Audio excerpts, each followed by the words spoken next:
আমার সাহসটা কোথা থেকে পেয়েছিস? দিদি, প্রথমত এটা আমারই কলম, আমি এটা 3 মাসে 3 টাকা জমিয়ে কিনেছি। একদমই মিথ্যা কথা না বনু, কলমের মুখটা দেখ, আমি ক্লাসে বসে বসে দাঁত দিয়ে চিবিয়েছি, ওটা আমারই কলম। না, এটা আমি চিবিয়েছি। লিমিটে মিথ্যা কথা বল বনু, ফেরত দে আমার কলমটা। দেব না, বুঝেছিস? এটা আমারই কলম। বনু, আমায় কিন্তু কিছু করতে বাধ্য করিস না। ফোনের মধ্যে একটা কথা বলাও যাবে না এদের জ্বালাতে।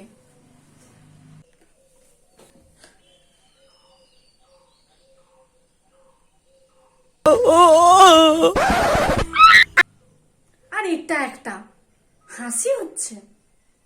আরে জ্বালিয়ে খেলো গরুর বাচ্চাগুলো। দিদি, মা আমাদের গরুর বাচ্চা বলেছে। দিদি, তোমার